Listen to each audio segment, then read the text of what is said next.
Hey guys, how are we today? We're gonna get into the topic of conversation in a hot second. I just wanna casually ease our way into what it is we're gonna be talking about, which is of course Bernie Sanders and the military budget, because Vox just came out with this exclusive that has to do with Bernie and his plans on military spending. Oh, and my glass is dripping with sweat. I don't know why, you're just sitting there on my desk doing nothing. I have to lift it up. No one else. Oh, and I lost the other earbud to my headphone. Oh, fantastic. Just great. It wouldn't be a Weebo live stream if something didn't immediately go wrong. Am I right, people? Anyway, so I hope I have a good enough show planned. It's gonna be a little bit less structured in that we will be reading articles, but I kind of want to see where it is that the show takes us in the 2 hours that we have here. I'd also like to get some guests on, which means that I have to shill out the Discord link, don't I? I just realized I didn't give you guys a new one.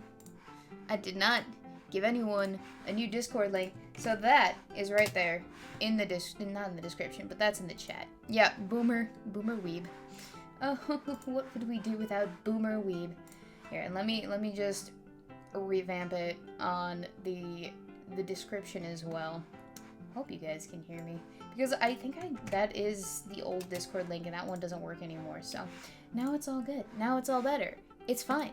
But yeah, if you would like to hop on and talk with me about Bernie Sanders, the military industrial complex, which is what we're going to be getting into later today, in the next 10 minutes or so, and your thoughts on that, by all means. We have 4 open slots on this show. Yes, we do. And if you have an opinion that perhaps disagrees with me, that's cool too. We can have a nice discussion. Speaking of nice discussions, can you guys hear me alright? Is everything working? Is the sound alright? Is the music too annoying? Because I can adjust things. I have that flexibility. Furthermore, so the Discord link will be in the description, as well as the Streamlabs link. If you would like to donate to this show, you don't have to. It just helps me out. Anyway, it's fine. I deleted my Discord, so not happening. Oof, joys of sorrow. Oof, mega oof. Ha. Anyway. Sound levels are, sound levels are good, I think. Well, that's a good time. That's a good time for Weebo. Awesome. Music maybe down 10%? Yeah, I can do that. It's called lowly bard music because I like the nice guitar rhythm that we got going on. It makes me feel good. It makes me feel very good. I'm just gonna turn my mic up so I can hear things properly. How long are my legs? Very short, Dave. So let's see, who else is in the chat? We have Irate Prostate, I know he's here, Zoran, Kaz, Joys of Sorrow, Sangri7582, Mr. Moo, hello, Smoking Rat, Seek Kyles, I like your name, Seek Kyles, nothing for you here, I think you're a tiny bit quiet, I can turn that up, don't worry about it, that's not a bother. 120%, right? I can do that. Is that better? Is that better? How about if I brought the microphone closer to my face? Do you think that would help my case? Simon Wilkins, I'm pausing in half an hour for dinner, but then until then I'll be working on a Sargon picture while I listen. Oh, well, good for you. Groove and voice up a tad too. Alright, I did that. Also, good afternoon, folks. Good afternoon, nothing for you here. I like music on videos. I like the background kind of jazz, just to kind of have something playing in the background that's not just my voice, because it distracts from my voice, which I know is sexy, but it's not always the most pleasant thing to hear. And also, it stops the dead air from being a thing if I ever run out of things to say, which obviously hasn't happened yet, but we'll get there eventually, I'm sure. Loud noises, fantastic. Alright, the sound is better. Fantastic. Great times. Great times. By the way, the stream chat is open, the Discord is live, and you can hop in if you would like to talk about Bernie Sanders and his so-called massive military industrial complex. That's a direct quote, by the way. That's what he likes to call it. We have many things to talk about. Seriously, guys, don't leave me hanging. I can't do this for 2 hours by myself. It's fun.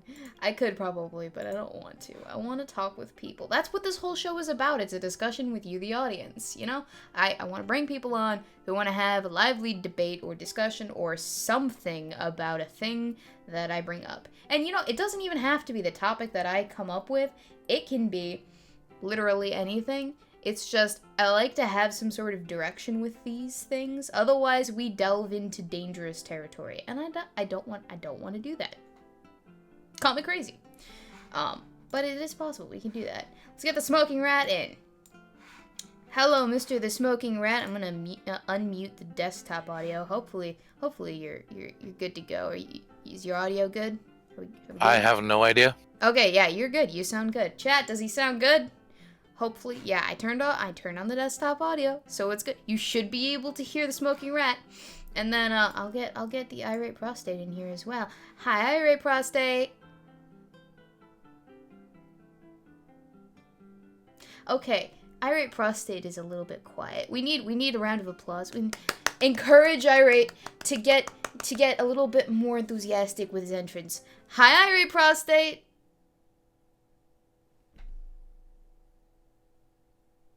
I don't think he's talking. Broski. And perhaps issues of some sort.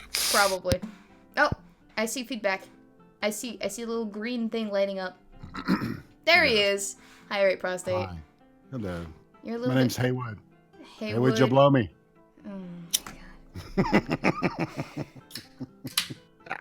It's a good one. Oh, Jesus. It's not bad. It's not bad. Oh, I'm prepping for this show on fucking Flat Earth. Man, I need my blood pressure, I need to chill. All right, well then you came to the wrong place because we're not going to be chilling. We're going to be talking about Bernie Sanders. That's what I heard. Mm-hmm. What did he say? What the fuck? We'll get to that. Don't rush me. I'm easing into these things. You have to introduce the people to the thing you're talking about.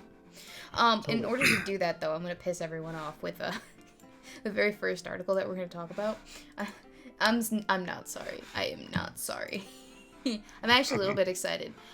So I heard about this. Here, let me put the chat away. So, like, I can still see you guys. Don't worry, I can still see y'all. But right now we're going to be talking about this article that I have, and it's also in the stream chat. If you guys want to follow along with these things, it's the very first thing right there. The Palmilla flags. So I heard about this. I think it was on Monkey in the Morning. I was listening to Monkey and they brought this up and I was like, oh my god. So then I looked into this article and it's Democrats replace Palmilla flags, so prisoners of war missing in action flags, with transgender equality flags to protest Trump. So if you're unfamiliar with that. Yeah, they're black flags with white writing on them. Mm-hmm. And basically they're to honor? Is it honor prisoners of war and missing in action troops? Yes. The people that never came home. Exactly. Mm-hmm. Yes. So this was March 29th, 2019. I know it's a little bit dated, but it's a status of progression that I would like to show people while we were talking about this, because I wanted to invigorate you, righteously so, with some indignant anger or whatever. Before it is that we get into the rest of everything. That BP is just gonna go up just through the roof, right? a little bit. But yeah, so let's get into the article. So several Democratic lawmakers replaced their Palmilla. I'm gonna just refer to it as that because otherwise I'm gonna be saying a lot of acronyms. Flags outside their Capitol Hill offices with transgender equality flags to protest President Trump's new policy on transgender troops. The National Center for Transgender Equality sent flags to all members of Congress, including Republicans, to commemorate Trans Visibility Week. Now, okay, on its own, I don't have a problem with people flying flags that they support. I do not. It's when you replace those important flags that represent our troops, that represent what America is all about, that honor the troops, specifically the Palmilla flags. When you take those down in lieu of transgender equality flags, that sends a message. It sends a very distinctive message to the troops specifically the ones that are going off and fighting for our rights, or the ones that are maintaining our rights, or the ones that are even on reserve. Just, it sends a message to anyone who is a veteran, to anyone who served, who has ever enlisted, all of the people. It sends a very distinctive message, and that message is, hey, you don't matter as much as this social justice activism stance that we're taking. The people that didn't come home. We don't care about them as much as this thing.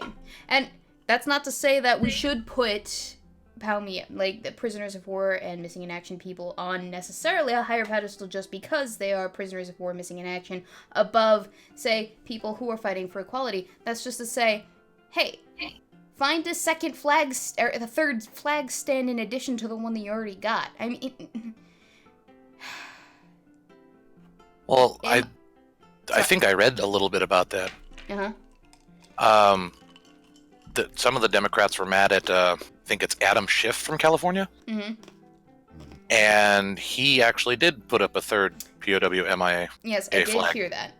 It wasn't all Democrats. I will say that. It was not all Democrats. Adam Schiff, I was distinctively an outlier in this instance. Oh, that's a mea culpa on his part then. But we're going to continue on with this. Democratic presidential candidate Senator Bernie Sanders, IVT, tweeted a photo of the door to his congressional office with the transgender equality flag standing in place of the usual black and white flag honoring prisoners of war and Americans missing in action. Discrimination has no place in our society, Sanders tweeted. I am proud to display this flag as a symbol of my support for transgender people across the country. We must stand with transgender people in all of our communities. So, here is that tweet, and I actually took the liberty of pulling up the actual tweet itself, which is still up, by the way. That's what this is. Oh, and my camera is in the way of the window. But, so, okay, so he starts out by saying discrimination has no place in our society. Okay, that's fantastic. But in order to put up this flag, you had to discriminate against one group in order to put up that flag. You had to select which flag that you wanted to put in place of the other one. You couldn't just find a separate flag stand. I wouldn't think yeah. Go ahead. I wouldn't think a little, brass flag stand would be that difficult to find. No, you can Really? procure a flag stand anywhere. And thank you, Roundhammer, for joining us. Hello, sir. And I particularly was looking forward to your inclusion on this subject that we were about to talk about. First warning, Sergeant Majors are crazy. All right. Because I know Second you warning. served, so. Second warning, Command Sergeant Majors are insane. I just had an observation that it's not like dying for your country is like the ultimate expression of patriotism. No, it's killing the other bastard. Yeah, Well, that's fair. and that too. That's right. And killing him F-grade ugly. And I salute General Patton on that quote, Bubba. So I see No Matters in the chat says, LMAO, you guys must be scared shitless of Bernie. Not necessarily. I wasn't too... I don't fear a lot of people. My middle school violin teacher terrified me, yes. But that was because she was a very concentrated, tiny woman with a Asian. big personality. I'll say it. I will put it as simply as this. There is no man alive that I fear because there is no man alive that I cannot kill. That's right, bro. All right. Women, on the other Bless hand, you. they terrify me. Who the hell are you? I like you. We'll meet later. Roundhammer, Smoking Rat, Irate Prostate, you've all been introduced now. Indeed. Thank you. So apparently we're about to get steamrolled. No matters, if you would like to join in on this discussion about Bernie Sanders and how he wouldn't make a very good commander-in-chief. And now I put that title in the stream specifically because I don't think he would be a very good commander of the military. He's not even a good mayor. I will get into my reasons why later, but if you'd like to join us, I have a link in the description to the Discord. You can feel free to join the stream chat waiting room, and I'll pull you in. We can have that discussion here. I'm going to throw something out there right now. I don't think Bernie's in it for the election. I think he's in it for a money grab. That is entirely a possibility. Oh, Cha-ching. yeah. Well, he needs a fourth Pull off the next McMansion. election. Bingo. Thank you. And Thank another you, Audi. Gabby, who donated $10 to say much love from California, where common sense goes to die. Can confirm. I've been to California and I got out of there very quickly. I'm just kidding. Actually, it's a very nice place to visit for a little bit. Don't stay there. You're gonna have an interesting time. It's expensive though. It's very expensive. And before we continue on, I'm just gonna open up my Streamlabs dashboard because I forgot to do that because I forgot that people actually like to give money to females on the internet. Well, by the way, we know your real secret. You said it before it was recently classified for wholesome reasons. For wholesome reason, yeah, you know why. But thank you so much, Gabby, for that. I am appreciative. You just paid for dinner. Anyway, so continuing on with this lovely discussion, I'm just going to check the Discord. Nope, we don't have anyone else in the waiting room. That's fine. We have one more slot to fill, ladies and gentlemen. One more slot on this thing. And, you know, we're going to continue on, but it's totally fine. Although some lawmakers replaced the POW-MIA flags with the transgender equality flags, others chose to display it, including House Intelligence Committee Chairman Adam Schiff. Here, yeah, like I said, this is one of those senators who... Senators? House. Well, it's really POWMIA. I know, but I said at the beginning of this, I wasn't gonna be, I wasn't gonna say the actual, cause I can't read, and I read it as POW-MIA instead of the actual individual letters. I know I'm saying it wrong, and I know people are gonna be very pissed off at me, but that's just the way it is exposited in my brain. I apologize. But you're probably just gonna have to deal with that little annoyance for a little bit. We'll just chalk it up to your quirks. It's one of my quirks. Economy reasons. Huh? I said it's for economical reasons. When you talk a lot, it's like you want to say like as much shit as you can in such a small space. Exactly, and I am doing this. Squeeze shit together. I do it too. I'm pretty on the fly with this kind of stuff. I know I'm reading it, but reading and then thinking of something to say and then hosting a show and reading the chat and making sure you guys are all copacetic it's a lot of work. So and on top of that, being a social influencer, man, it's like a motherfucker. Social influencer. Don't put that on me. Who am I influencing? I'm 21 years and 5'2" of just pure complaining all over the place. And that came out weird too. I know it did. It's awesome. But continuing on, earlier this month, the Department of Defense made its first move towards implementing a ban on the enlistment of people who are taking hormones or transitioning or have transitioned to a different gender, according to the policy. So we all know about the transgender ban, obviously. The prevention of having transgender people in the military being in the military if they are, on hormones, they have to have medicines or are in the middle of transitioning to a different gender. That's not the debate I want to have. That's not the discussion that I necessarily want to have, although I have my own opinions about it. I do think that it's a very nuanced topic because not everyone's transition is the same across the board. Not every trans person is the same across the board. There are trans people out there who probably don't want to transition, who could still serve in the military. So it's not a wholesale transgender ban. It's if you are unable to serve in this capacity because of these medical implications, these specific medical instances, then, that's what that is. So we have to make that distinction. We do, and I don't see a lot of people making that necessarily. You? Well, there's the other issue of unit readiness. If you have personnel that are going through hormone replacement therapy or scheduled for major surgery, you're short an individual. Mm-hmm. So the other issue is also if that person is deployed and they are still on hormone replacement therapy, well, those are highly customized drugs that need to be shipped for one or perhaps two individuals for, say, a battalion. Mm-hmm. That's going to fall by the wayside over bullets, beans, and bandages. no matters. If you would like to come on the show and disagree with us to our faces, you have the impetus to do so. There is a link to the Discord in the description. I am checking the Discord stream chat and call-in lines.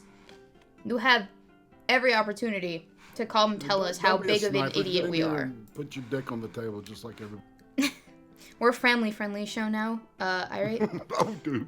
My bad. Okay, to rephrase, put up or shut up. Exactly. Thank you. Mm-hmm. Feel free to come on, sir. Weebo, I forgot. I am.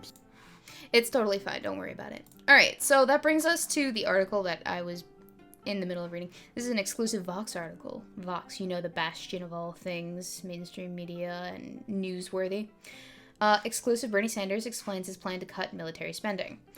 So that's what I kind of wanted to get to, because it's interesting that we're in favor of the transgenders being in the military, which theoretically would come with all of the medical expenditures that having transgenders in the military would have, right? So that's paying for their transitionary medicine, their surgeries, all manner of medical expenses, because that's what the military does. It handles its personnel's medical expenses, right, Roundhammer? That I'm getting that right? Yes, ma'am. Okay, so we want to include transgenders in the military, which would come with all of their medical expenses. Yet at the same time, Bernie Sanders wants to cut military spending. Now, he does make a very specific case for cutting specific spending, or expenditures, but, we'll get to that. I just, on its own, it sounds very interesting. Thoughts?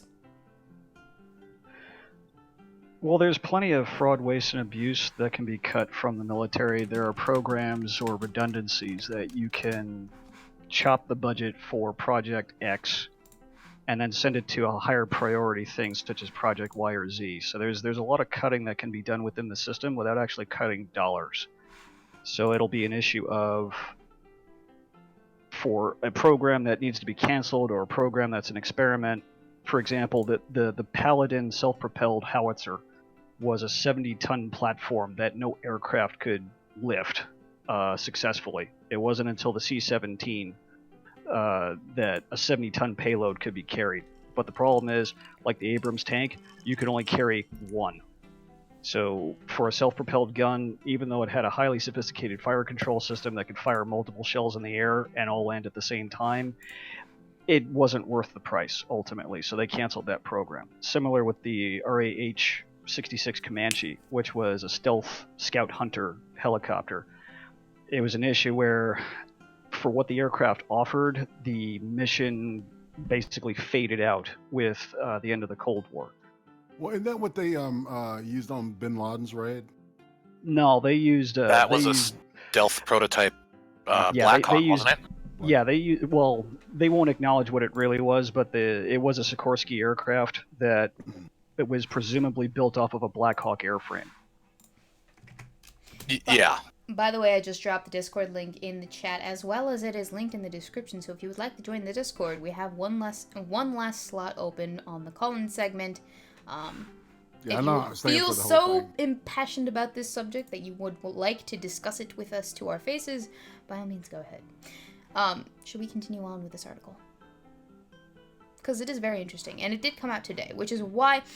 so I preempted this with the transgender military thing, but I wanted to actually... This was the meat and potatoes of what I wanted to discuss with you gentlemen. I didn't read this, so I'm kind of curious what... It's totally fine.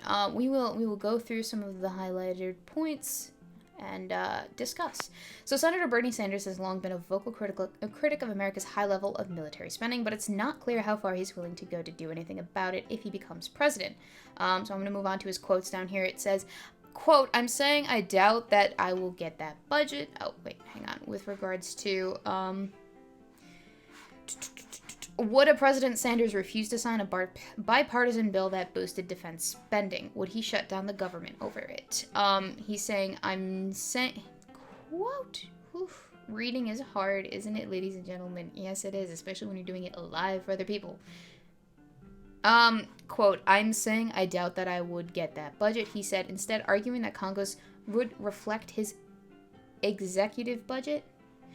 We will present a thoughtful budget that meets the defense needs of this country without just simply supplying billions of dollars of unnecessary money to the military-industrial complex. Now, here's the thing. Simply supplying billions of dollars of unnecessary money to the military-industrial complex is kind of a subjective way to go about doing things. Right? Because who determines what's unnecessary and what is necessary? Yeah, I the mean, Pentagon there are has been people screwing that that do up for that. decades. Well, yes, obviously. But I'm saying, who has... I mean, yeah, is he saying that he's going to decide this? Yeah. Or someone else? Who's I mean, going to be deciding what it is that we spend and don't spend on certain things?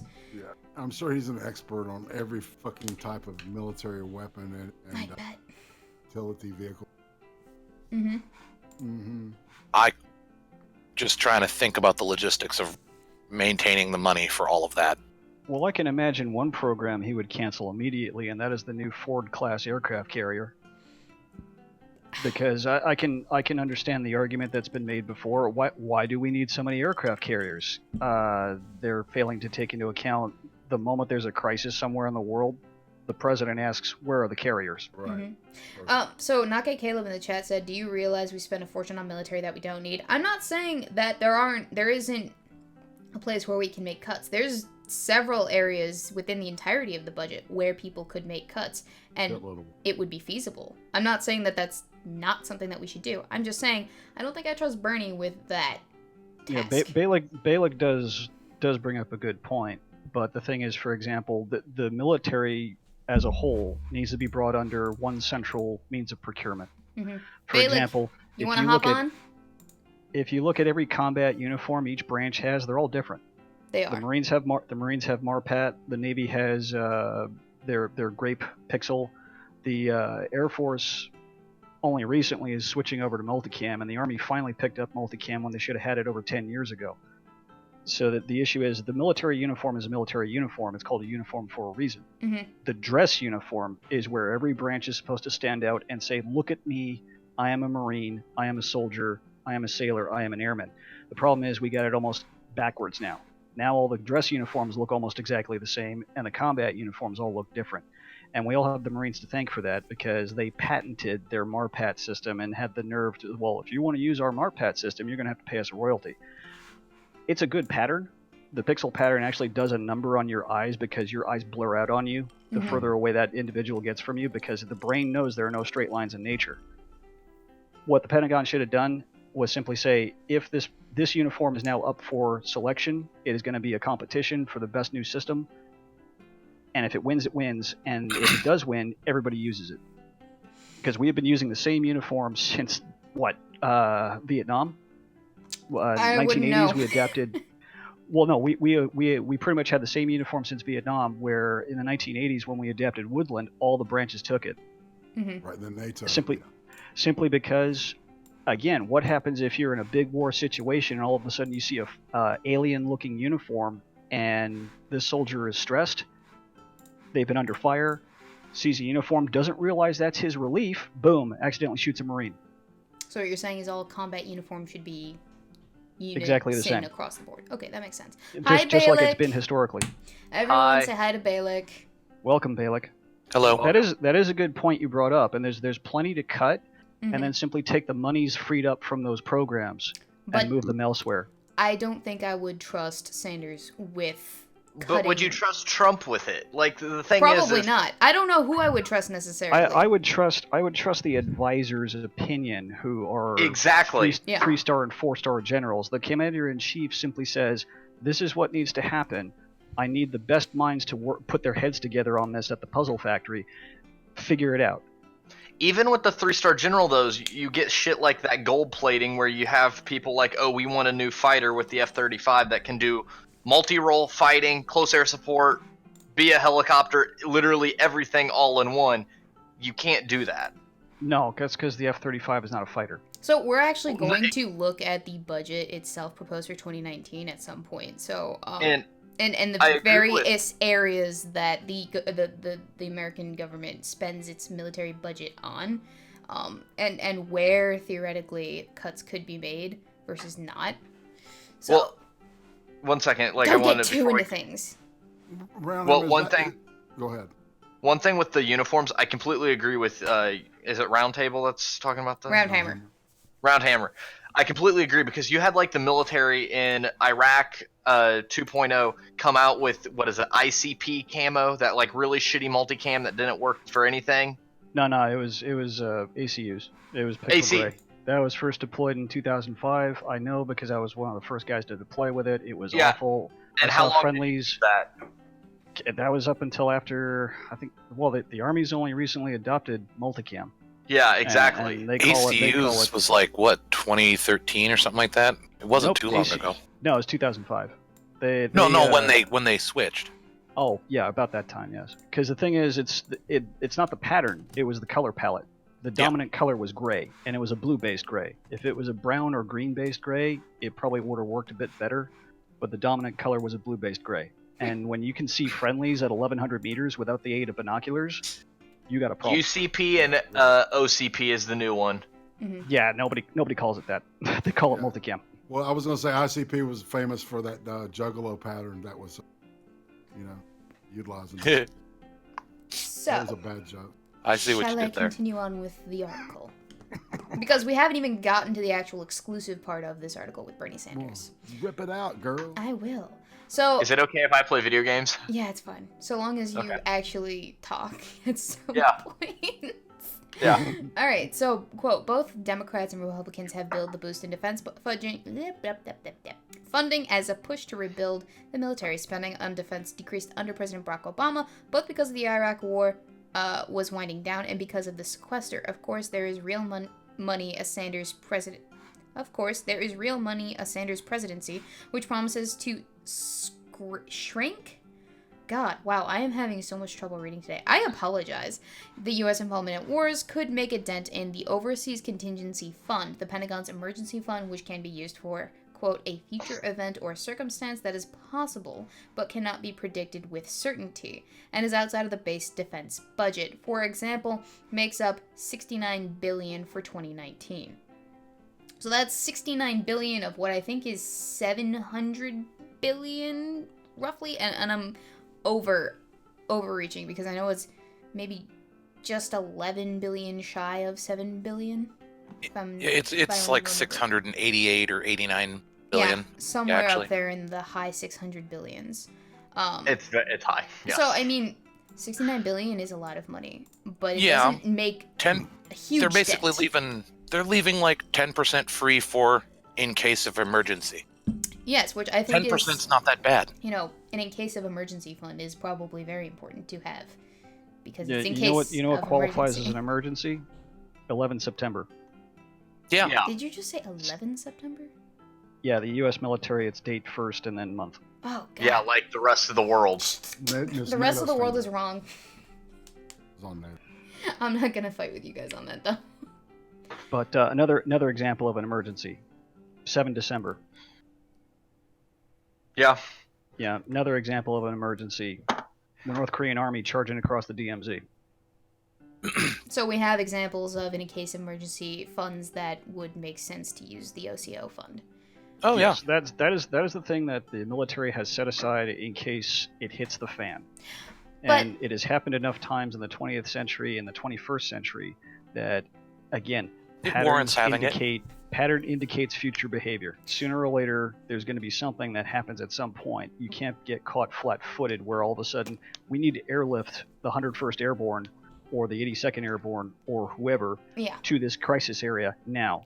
Oh, But we don't have the means. in the case of 9/11, that was a domestic terrorist incident.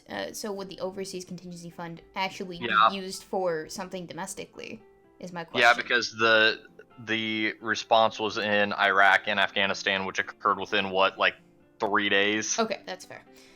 Yeah, Afghanistan got hit in October when the Rangers jumped into Objective Yeah. Rhino. Yeah, I knew it was the Rangers, and wasn't it the Green Berets? Yeah, the Rangers. I was at jump school at the time, and the very next day the Rangers disappeared. Oh, The yeah. Rangers were always around doing their Ruck March PT, where they have full combat equipment, weapons, and so on. So you start recognizing faces, and the day after, all the Rangers disappeared. because they went to their compound, and it was 3rd Battalion, which is stationed at Fort Benning. They were the ones that jumped because they were on readiness status. I just want to read this next part of the article. Sanders has been in Congress since 1991. It's safe to assume he knows how this works. Is it though? No, it isn't. Because we know what assume means. Hang on. Because Sanders has been in Congress since 1991, but he's been a socialist for His entire frickin' life. Yeah, so His only first paying job was I when he thought got he was a elected mayor I at thought the he was age a of political 40. outsider. I didn't think he was a politician. Wait, he's what? not a career politician. I don't No, know of where you course would not. get that from.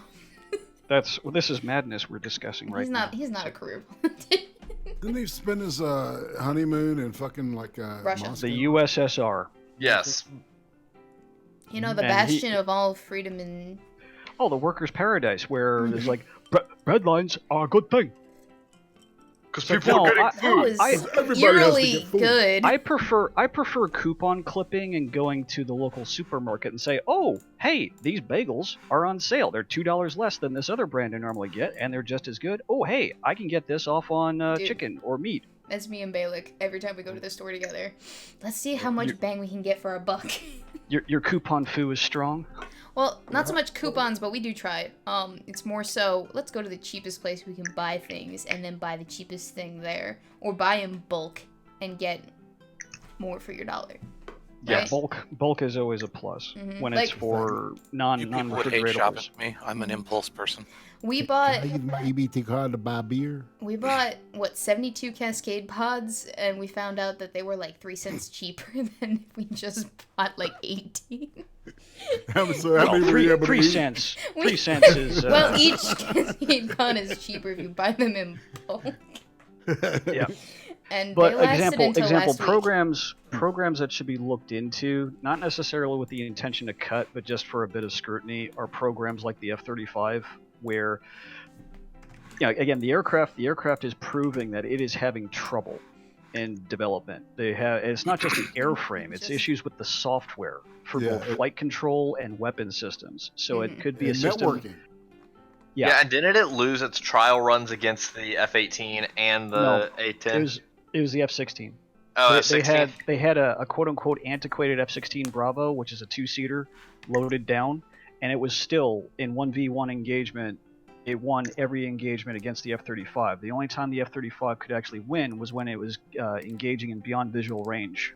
Probably most ranges. So, important but in platform order they to have. determine whether or not a program works or not, you actually have to test out the program initially and then decide, hey, this isn't panning out, so let's cut it Yes. from the funding. But That is true, but that requires unfortunately, testing first. there has been multiple aircraft, both fixed wing and rotary wing, that in theory would have been great ideas that have been cut. Hmm. And the F-35, I think, has expended enough money. I think it's a Bradley situation. on But that. okay, but these are on case-by-case bases, and of course, that's not something that Bernie Sanders has any idea about. He's got no, military experience? I'm pretty sure, right? Oh, he's got 0 military experience. He also has 0 military, what would be a good word, enthusiasm. Well, enthusiasm, but in for addition to that, he protecting has the country. no Aptitude. engineering, architectural skills whatsoever. What does Bernie Sanders do, actually? You know what? I'm gonna look this up. Like, what did he do? I think he was a writer. I think he wrote like bad op-ed He- pieces and shit. Back in the Yeah, he, historically he was an educator. I thought somebody was And, going to say he wrote bad fan fiction. He wrote Well, bad he fan pretty Well, much that- did because it was there's that rape one- porn. Yeah, that was rape porn about a woman, man and woman go home from work and the woman fantasizes being raped by a black man and all this shit. It's really fucked up, man. That's hot. Yeah. early career. Okay, we're gonna take this Other- over to the thing. Other programs that could be looked at with scrutiny is the Marine Corps' M27 infantry automatic rifle. It's a Heckler & Koch 416 that the Marines wanted a 416, and they claimed, oh, this is not to replace the M4 or M16. This is to supplement the M249 SAW light machine gun role. And now they have full brigades armed where every rifleman has an M27. So Okay. it was an end around to get it, and they should get spanked for it. So he was a student. Okay, so he went from being a child to a student to an activist. Oh, you mean subversive? Yes, there we go. To a criminal later that summer, he was found guilty of resisting arrest during a protest. Martyrdom. Well, resisting arrest in that contest during the protest could simply be, no, I don't want to submit to arrest. Oh, you're coming with us? Okay. Yeah. Well, there's and that. I saw photographs of where he's got a, I can't use the correct phrase, but he's got a Kool-Aid smile. Where he's being arrested at a protest in the 1960s, and it was simply because, hey, I'm building my political bona fides. But then, not long after his activism days, like less than 10 years, he was a Liberty Union campaign political person. He was part of this. I don't even know. Yeah, he didn't technically have a paying job until he was elected mayor of Burlington. And Styx, Hex, and Hammer has opined about this, about, basically calling him what he is. He's just been historically a leech on the taxpayer. He's a hack. Historically, he's a politician. He is a career politician. 1971 and 1979, Liberty Union campaigns, mayor of Burlington for that many years. And then Senate representative since 1991. So... yeah, no, it's safe to say that Bernie Sanders doesn't know the first thing about anything he does. Okay, here's the other thing that bugs me. He has no idea about the military, but he's expected to be able to make all these, like, logistical budget cuts that make sense, but he's not a military man. He's expected to be able to, navigate through social programs as well in order to create the best financial outcome for his constituents, the voting public. But he's never been part of the working class. He's never had to sign the front of a paycheck. Yeah, but the thing is every politician has done this. Donald Trump, okay? Okay, that's fair. Like, you can't just say, okay, well, he's not a military man. Okay, so then the only president that should be able to talk about the military was George W. Bush. But what I'm saying is just broad scope, because not all senators go their entire lives just being a politician. Some senators come out of, for instance, oh crap, I'm blanking on his name. The eye patch guy. Eye patch guy actually has military experience. There's one example. A lot of other senators and representatives. Hang on, Bailey. A lot of other senators and House representatives are also, lawyers as well, right? Or doctors. It's not like their first job ever out of school was. Yeah, but the politics. thing is, that's what you don't go in, and you're not the only one making decisions. You have the Secretary of State, who generally is someone that's dealt with that. You have the Secretary of the Army.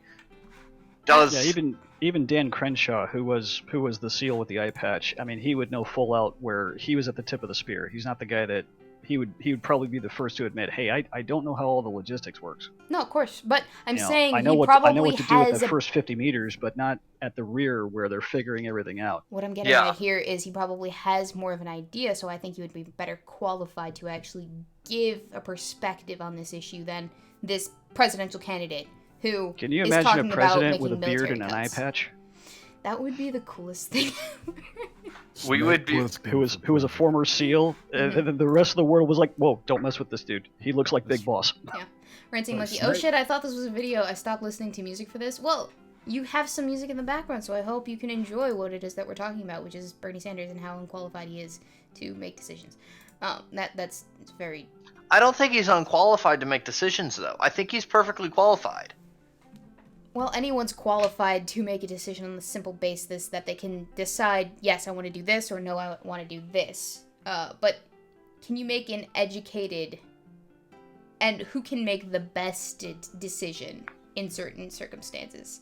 I'm all for a president who doesn't necessarily understand everything that it is that they're making decisions about, but I want them to have a better group of people surrounding them who can give them advice on certain issues. And I want them to be actually listening to those people, too. And I don't think Bernie Sanders is going to listen to those people, because he's got a very specific mindset. He's got a very specific tone that he is speaking to with his constituents, because you know who's going to vote for him. He also has an agenda that he's trying to execute. The people who think that, half of all of our spending going towards the military is 49% too much since we're not involved in a war. The ignorant people who are like, well, the military is only for going to war, so why is it that we have No, there's other things that the military is good for outside of fighting wars necessarily, and we're gonna get to that. Because I have things.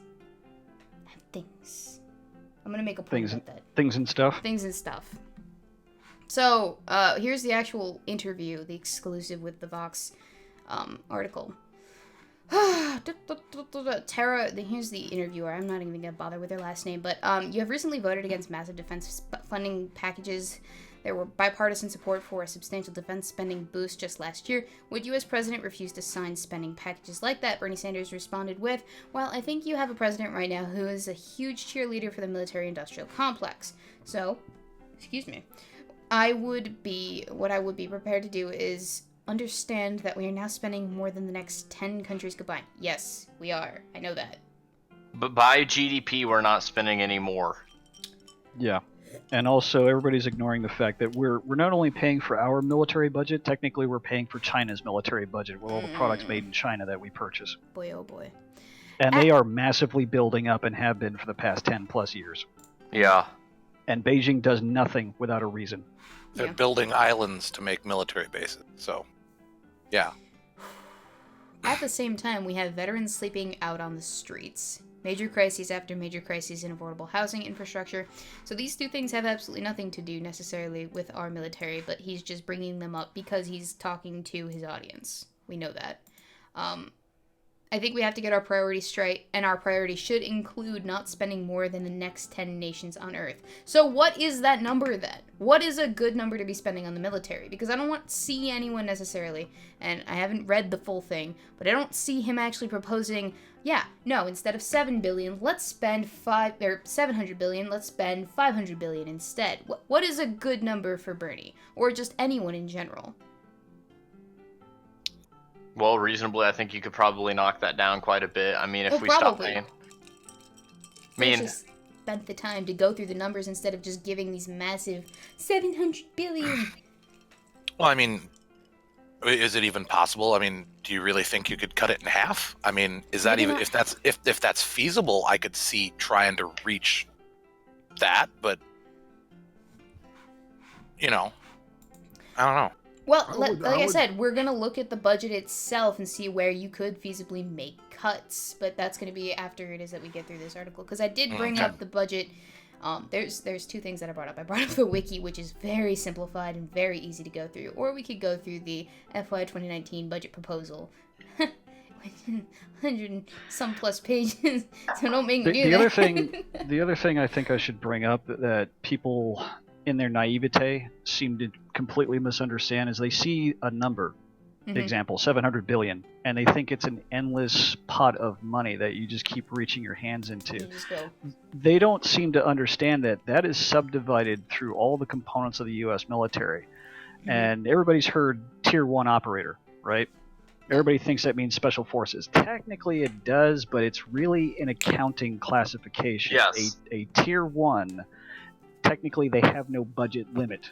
So if, example, Army Special Forces, they want to test out a new weapon system, such as the HK-416, they can, because not only do they have the money to develop the program, which they really did. They had asked for an AR-15 platform that was worked better with a suppressor constantly affixed to it, which at the time the M4 was really not fine-tuned enough to work with a suppressor. That's different now, but not at the time.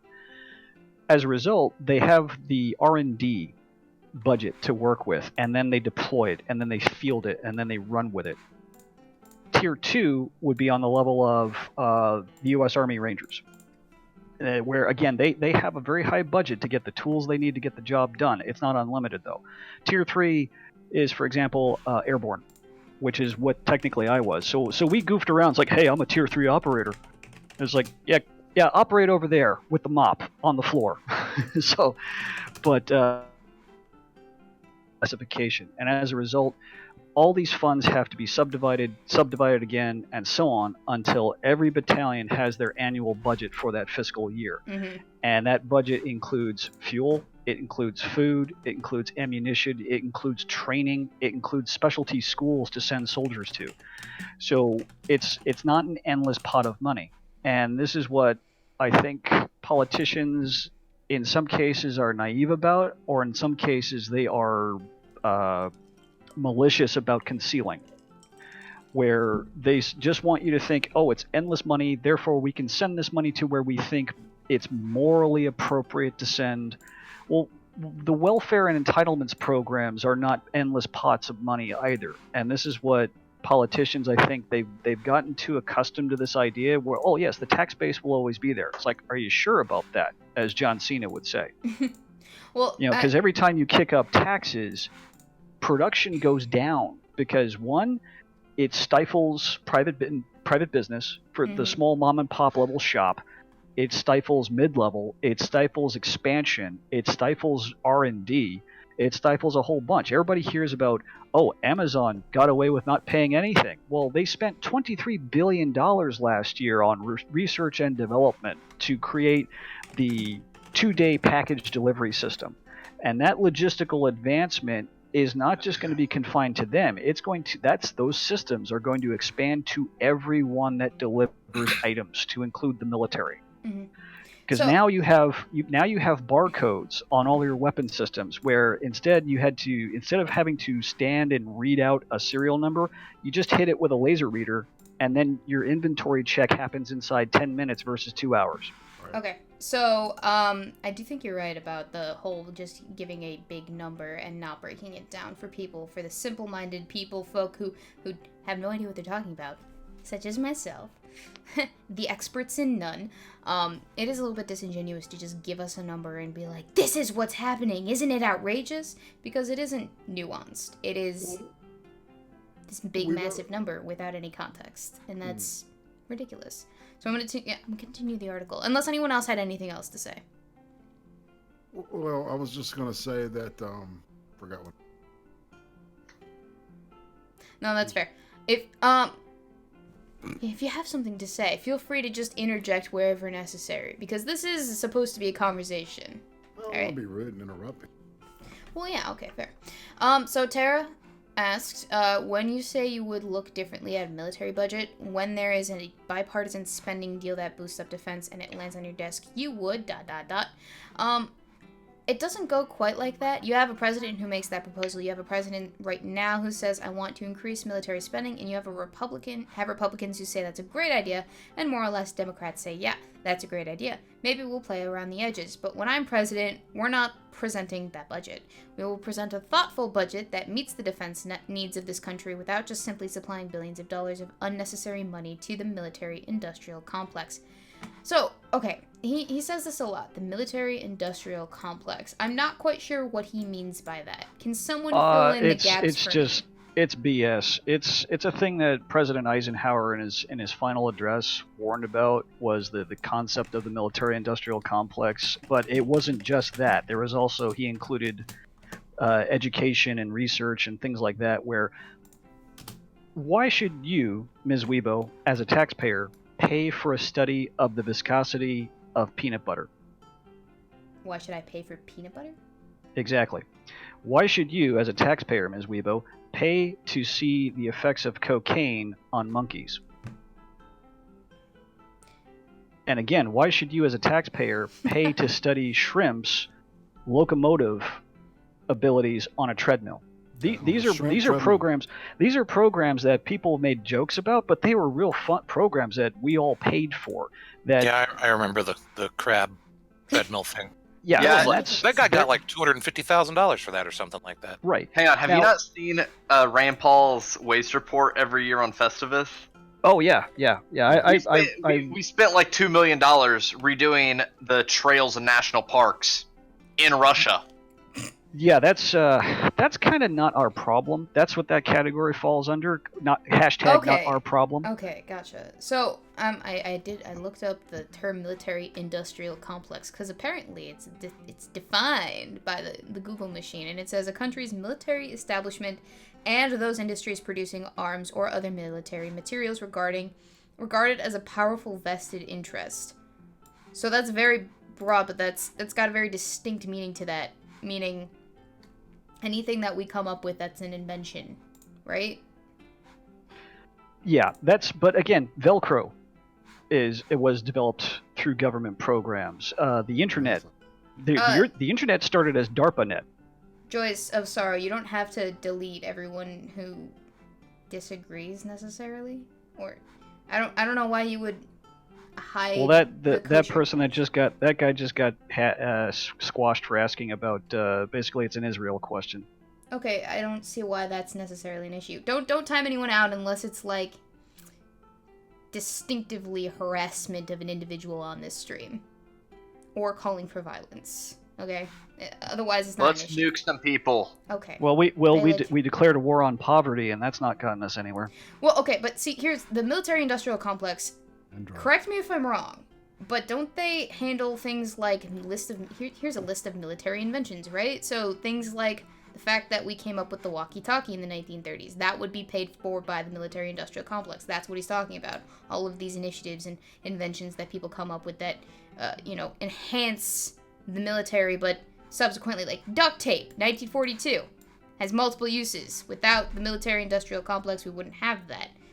These are just, like, small examples of that. Satellite navigation. The ability to pinpoint things on a map, on a GPS, right? Yeah. Yes. Plastic surgery, man. Sanitary napkins. All of this jazz. The concept of plastic surgery originated with the Great War. Mm-hmm. Where you had men who were horribly mutilated, and they were struggling to try to get these guys to where they could come home, and in their own mind they could come home. It's a nice talking point, this idea of the military-industrial complex. It's what you hear about it is more myth than reality. It's a nefarious boogeyman that Soros. Yes. Or the Illuminati. Oh boy. Well, yeah, it's more appropriate to link it up with the Illuminati. I mean, yes, Boeing exists, Lockheed exists, Hughes Aircraft exists. It's that, but Colt again, exists. Things that And they all pray to Satan.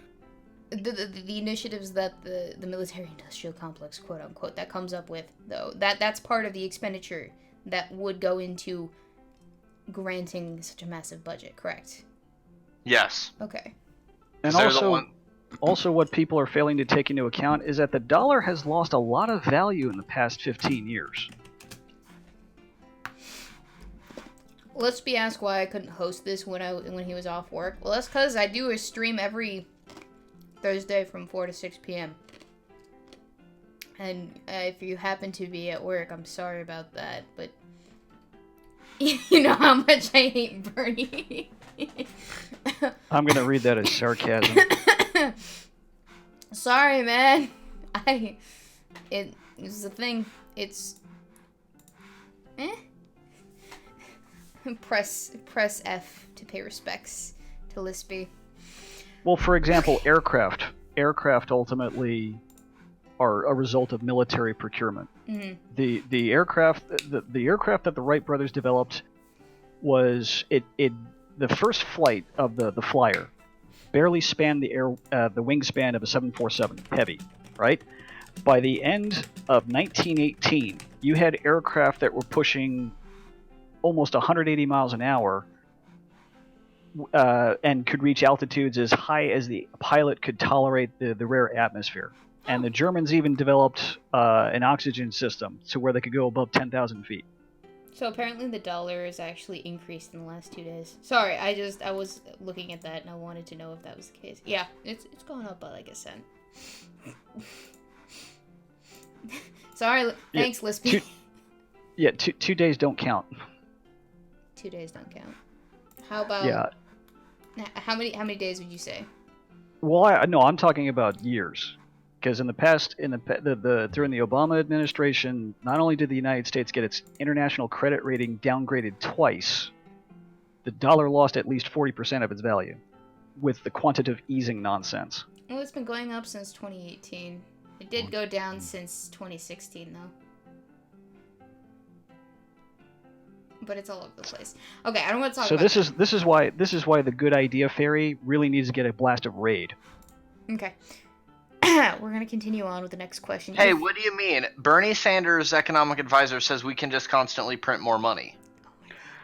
He needs a ride in the helicopter then, doesn't he? Continuing on. Tara asks, next, you think that's how the budget process works? The president presents a budget, but oftentimes it's what Congress can put together? Yeah. That is pretty much how it works. But right now, yeah. the Congress is working off the president's budget on military spending. Not all things, a lot of things ended up in the garbage can, but not this one. Did it? Not this proposal. Trump led the effort as a cheerleader for more military spending, and unfortunately, a lot of Republicans and Democrats signed off. Is that really how the budget works? The president presents a budget. I thought that, like, the different areas of government presented their budgets. No. Well, the president presents a budget for the fiscal year. Okay. Says, yeah. I want to promote this in this direction for these reasons, and these are the numbers. But because Congress is appropriately the purse strings of the U.S. government, they then nickel and dime it. They analyze things in committee. They will veto certain things. They will add to other certain things. That's what the earmarking nonsense is about. Oh, well, if you want to pay for Project X, you have to tack on this much more in order to cover these social welfare programs we want, in order to bribe votes out of people. It's a dirty thing. It shouldn't be allowed. It should be illegal to earmark unrelated items to a budget component, but it's what happens right now, and it's what we're stuck with. Conscious type person. The president submits a budget. I wouldn't comment on Bernie if I didn't know that. You see, that's where you're wrong. Well, not wrong, but here's the thing. This is not just about me expositing all these things onto other people because I am so intellectual about all of these things. No, this is about having a discussion. That's why I have panelists on to discuss with me about these things, because I'm voting for Bernie. I'm not 100% in certain areas knowledgeable about certain things, but I do have some semblance of ability to make a to formulate a reasonable sentence or reasonable idea of how something works, okay? So not everyone has to be an expert in all things government in order to commentate on government issues. But I do like to have these conversations with people because it is a learning experience for me, more so than it is me trying to convince you of a certain thing. That's what this is. This show is all about the conversation. And I know I'm taking that directly from Philly D, but this is actually about the conversation because I don't see him actually getting anyone on to actually discuss things with him. No, it's just his comment section. I want to talk with you guys, okay? That's why I have a panel of guests. Anyone can come on, so long as they're polite. Guests plus one idiot. Who's the idiot? It's not Balik. Okay. Oh, wow. I'll take that. No, it's not the rat either. Not. I think it's Weebo. No. Yeah, I'll accept that. She's the hostess. 100%. No, she is the educated layman. Remember that term? An educated layman. Yes, I actually like that. I am the educated layman. Oh. Are there slots available? Well, at the moment we have all 5 slots filled, but if there's someone I here, rate finna dip. You want me to go ahead and I'll slot a Kate? if you feel comfortable enough, you don't have to. I'm just saying. No, I'm good, man. That's the case. Yeah, I'm cool. Yeah, this is all. It's all the same old bullshit repackaged over and over and over and over and over again. Fucking somebody mentioned what's his name? Rand Paul. Yeah. Yeah, his fucking Festivus tweets are fucking epic, man. The dude is a shitlord. I don't understand why we didn't vote for him in Congress or vote for him for president. I have no idea. He's smart as fuck. Anyway, y'all, thanks for the hangout there, weebs. And, well, thanks for coming on with me. Love, peace, chicken grease, people. All right, so now we have an empty slot. So, Kaz, if that means that you would like to hop on, by all means, hit me up in the Discord. Oh, yeah. Oh! That was a Streamlabs. So thank you, Jolly Rogers Bilge Water for $5. So what you're saying is we need to repeal the 19th. Oh my god. No, I'm not saying that we should repeal the 19th. What's the 19th Amendment state? Isn't that the right for women to vote? Possibly. I can't remember. Oh my god. Hang on. That's why I have. It's ultimately it's women's suffrage. Yeah, it is. It is. It's your The voting right of franchise he wants citizens to do away with. of the United States to vote shall not be denied or abridged by the United States or by any state on account of sex. Yeah, that's right for women to Ooh, vote. California's gonna violate the First Amendment with the new law they're passing. They're violating the Constitution every single day. Oh my god. And Yeah, unfortunately, no one's bringing the hammer to their skull. Yeah, they're about to do it again. They're passing a new law that states that all priests have to have the legal obligation to tell the government what occurs in confession. Yeah, well, they don't respect the church either, so I'm not surprised that I'm kind of surprised it took them this long to do that. Yeah, same. I'm glad Yeah, I they was say it's right. not okay for the church to be able to cover up sex crimes like that. I'm like having brain lock or something, so I'm gonna jump off. Okay. Bye, Smoking Rat. Thanks for coming on and talking with us. Yeah. Bye, I miss you already. But that means we have 2 extra slots open, and Oh, oops! I forgot. In the waiting room is Jay Willie. Oh, thanks for saying something to me. Hi, Jay Willie. How are you? I didn't have the Discord screen up at the time. I can't monitor everything at the same time, so it's unfortunate, but it is what it is. Oh, he just fell out again. Oh, all right, that's cool. All right, so let's go on to the next question. You guys are my most talkative guests on here. Come on, guys. The link is in the chat. If you guys want to, hang out with us on Discord and have a discussion and maybe disagree with us in some capacity, by all means, go ahead. You think that's how the budget process works? No, okay, no, hang on. We're moving on. You see it as disrupting the understanding that Republicans will get their increase in defense spending, so Democrats get their increase in domestic spending. That's what they can agree on. So Bernie responds with, fundamentally, why I'm running for president is to get our priorities right. Our priorities are that we rebuild our infrastructure, that our kids have the ability to go to college regardless of income, that we address the crisis in affordable housing, and all the other cases. Climate change, we have to deal with that, and it will take a lot of money. And we do not have to simply allow large defense contractors to become even wealthier. So, our priorities. Who is our? Is he talking about the constituents or just the people that he knows are going to vote for him specifically? And by the constituents, I mean anyone who is ever going to vote in a national election. I think he means... Because, all of those things are fine and dandy, but there are so many other priorities that other people have as well in addition to that. Oh, I have 2 people waiting in the waiting room. Thank you for letting me know. Let's get the UFO answer on. And Jay Willie. Hello, gentlemen. How are you this fine late afternoon? It's 5, so it's about evening, right? Does that count? No. John Miller says we don't need every kid to attend college. That is true. Not every kid is going to have success at college. Not every kid is built for college. Not every job requires that you go to college, in fact, actually. So Isn't it like 60% of jobs don't require college degrees, or is it higher than that? I don't know the number. Well, the one thing that I don't think anybody's taking into account is that if you make the so-called notion of free college, where college ultimately becomes senior level high school for all intents and purposes, you will need a college degree just to get a job at McDonald's.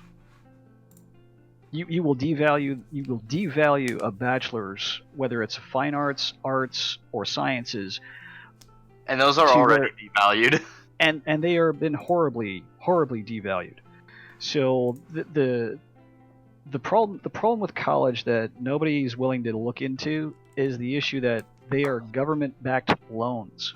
Yeah. So the colleges, as far as they are concerned, it's guaranteed money. So they have zero incentive to do nothing but increase tuition annually. Tuition has outstripped inflation. I think it's by triple digits for years now. If you remove government-backed loans for non-STEM or non-hard skill disciplines, to where the proverbial underwater basket weaving No, you have to take a private loan for that. Oh, for angry gender studies. Oh, no, you have to take a private loan for that. Oh, ethnic studies. No, you have to take a private loan for that. Oh, engineering? Yes, it's guaranteed. And as a result, you have to argue, oh, I'm going to be studying 17th century romantic poetry literature. It's like, yeah, how's that going to help you make money as it's a very an niche adult? subject. Well, no, we can't approve you for this loan. Oh yeah. So again, that's how college used to be before the government started backing loans, where you had to justify the purpose of your discipline. Runhammer, pause. Yes. Thank you, Dovakun, for the 20 NOK over on Super Chats. If everybody had it, nobody had it. That's correct. And you know what? I do agree. I think that you have to be able to show some marginal marketability in terms of your degree in order for it to be financed by the government, because they're funding it with the intention that theoretically your work experience after the fact, anything that you do after the fact with that degree, is going to be put back into the economy to help facilitate growth in the economy and the American people. Does anyone have any other thoughts on this? Yufio, I know you always have thoughts. Jay Willie? I mean, everything he just said, 90% was wrong, but this is a debate about military, not college, so I'd rather just... Oh, okay. Hang on, I'm gonna turn you down a little bit because you're a little loud. Jay Willie, you got anything? Yeah, I would like to say that I just have a question about the thing about the amendment. The amendment says that that all citizens have voting rights. The 19th Amendment? We're talking about 19th Amendment, right? Yeah. Okay. I think so. Gotcha. Yes, that is the voting rights for all, gender. Any sex can vote. So essentially it gives women the right to vote. That's what that is all about. But I know that in the United States, women are the only people that have right to vote without providing any form of legal obligation in return to the country. Huh? That's true. Oh, you mean But in terms of like they don't have to, they can means vote the draft. The draft. Oh, that's what I was thinking. Okay. And actually, this is actually true. Is that my own country, where I used to live in South Africa, we have voting rights for all people, regardless of gender, whereas the United States only have for women, which is a human rights violation under the United Nations. It's actually a very interesting point I hadn't thought about yet. I'm No, of course not in because favor people of a draft. I think that forcing people to fight into a battle that they might not necessarily support is kind of immoral. And I think Balik would agree with me on that, but I don't know about the rest of you guys. Yeah, it's just gets obvious for people that are not from the United States if we see such law, because we find that to be pretty much appalling to just have voting right for one gender. It's a bit weird. No, I think that the actual amendment states that no one can be denied the right to vote based off of gender, sex, etc. That's what more the accurate to call it universal suffrage. Yeah, everyone but can vote, but in order to partake in the voting system as a male, you first have to sign up for the draft. Isn't that correct? No. No, that's not correct. Is No, that what you were saying, Jay Willie? Yeah, I think that the amendment says one thing, but then the draft laws are unconstitutional. Then vote without. I know this is true. It is that if the law states that nobody can be denied the right to vote based on sex. That's what the Constitution says. But other laws says that only women have voting rights. So therefore, those draft laws that say that only women have voting rights and not men are actually unconstitutional. It's just that nobody have to bring it up. So I looked it up. And we're gonna dispense with some shenanigans. So what happens if you don't register for selective service? If you're required to register and you don't, you will not be eligible for federal student aid, federal job training, or a federal job.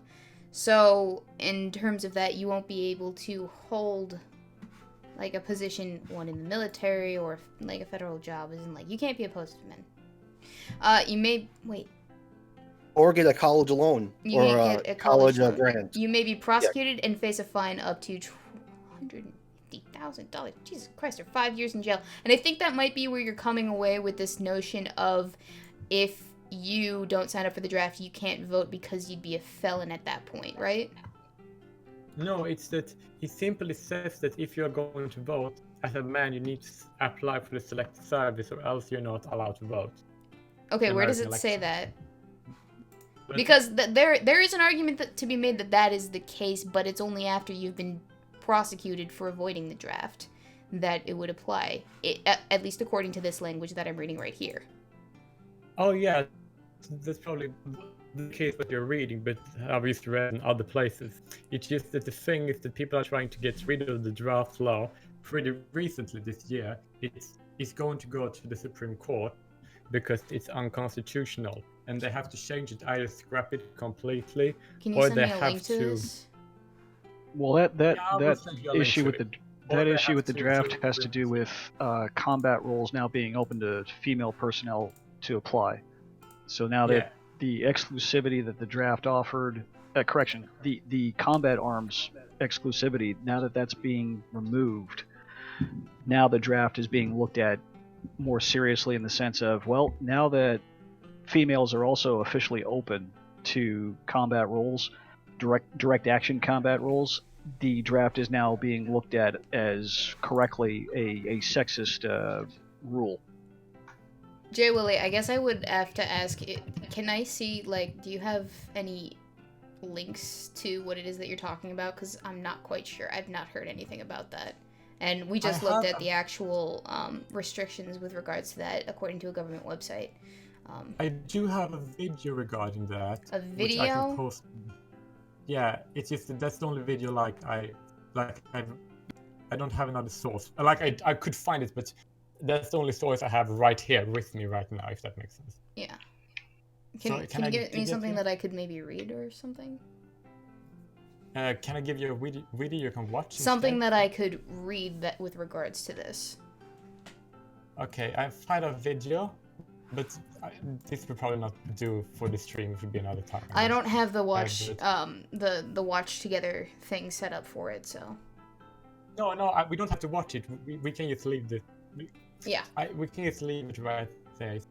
I can try to find a link, but I play the part of the channel. We don't have. I'm not saying we should watch it now. Okay. That's not all what I'm saying. Yeah, that's fair. I just want you to have it so that you can look into it. Because if you watch the video, you will get exactly what I'm trying to say. Okay. Cool. So I link you there, and then I link the video. Reason Vision, I have all of my links to all of the things that I'm putting here up on screen, linked in the description down below. So if you need to look at, you can follow along if you want to. That's what we're doing right here. We're just kind of going along. Weebo, it's not law. See, that's what I thought. But I mean, I can see theoretically where you would be making that distinction, in that if you don't sign up for the draft, you will be prosecuted, you will be a felon, and then felons aren't allowed to vote after that.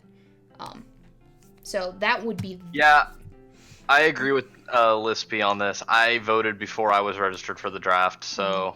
Yeah, the registration for voting is not connected to the draft. The registration for selective service, that's, again, college loans, federal jobs, federal entitlement programs, and so on. It's not connected to registration. I knew there were limitations. I didn't know the extent to them, though. I've Is never it had to deal with it, though, because I'm a female and I have that privilege. Yeah, I registered the day of my 18th birthday. Fun. Alright, so carrying on then, ladies and gents. Wait. Before Karen, I have one... Before... You're roboting a little bit there, Jay Willie, so I can't 100% understand what you're saying. But, hang on, I would like to say one thing about the draft. There's something you can read. There's something I can read. The one thing with selective service, though, is I don't think many men actually do sign up for it in the time frame, because you're supposed to do it within 30 days, and I don't think many people do that. And going after every single individual person who didn't sign up for it would be exhausting. Yeah, exactly. I don't know if... I know it is a crime, but I think it's one of those crimes that, it's not... Jay Willie, I still can't quite make out what you're saying. Hang on, I'm gonna turn you up a little bit. You're already pretty high Okay. up. Okay, you said you had a link for me? Yeah, I have the links. I just wonder where, in what chat, where on the Post it to server the I should stream post it. chat so that everyone can follow along. Right here. We're gonna get to the bottom of this. Sorry, The gents. We've sidetracked wholesale from the actual thing.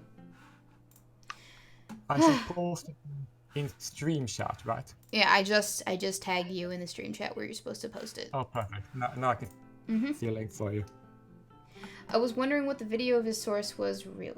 Yeah, no, we're gonna look at what it is that he's gonna bring up and probably skim through it a little bit because we do have a few more links to get through. I knew this was gonna happen. You know, Weebo streams are very, very popular with the shiny object crowd. Squirrel. Exactly. Yeah, that's the thing. Nothing for you here. I signed up for the draft when I registered to vote. Good for you. Register to vote. Do your civic duty as a person. Why don't we have automatic registering to vote? That's a good like question. That's the thing that we should have. Okay, so which one says what?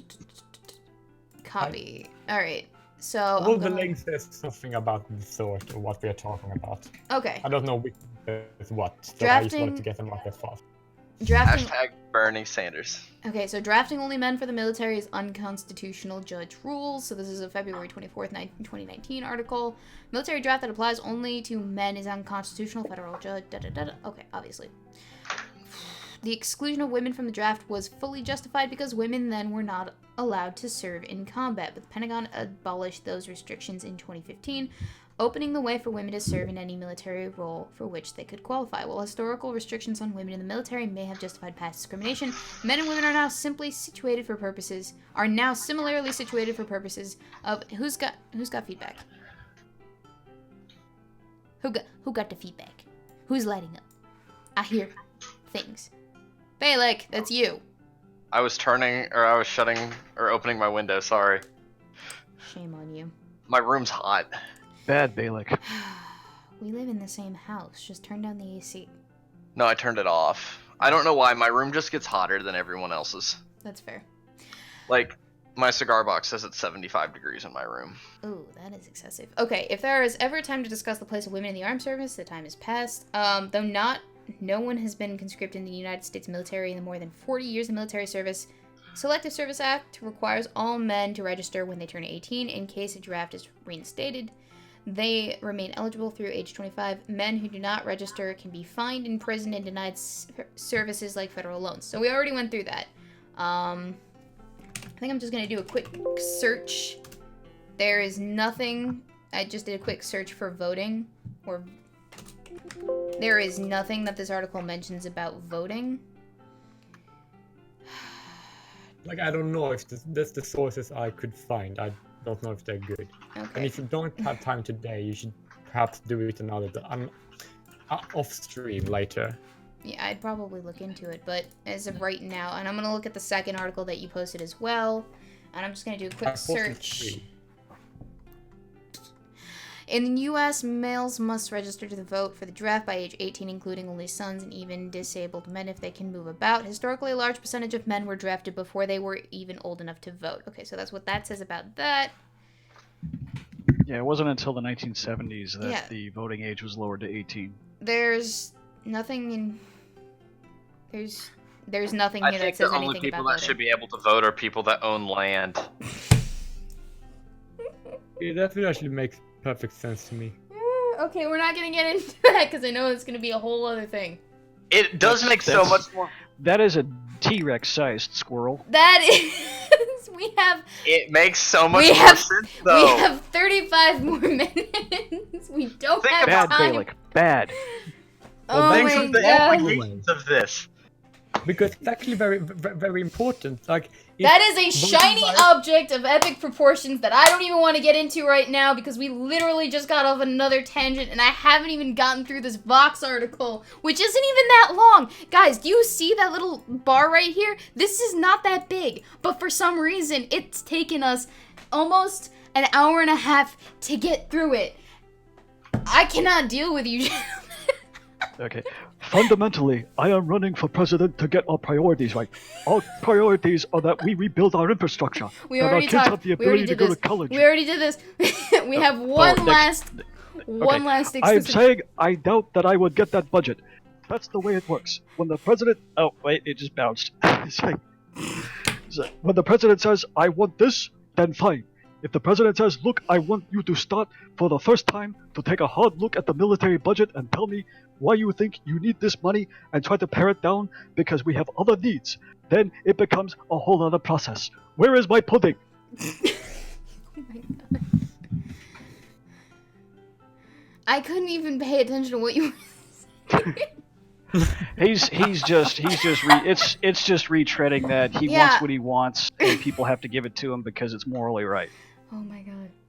You need to give me stuff because it's morally justified. And we have a lot of millionaires and billionaires sitting on their money.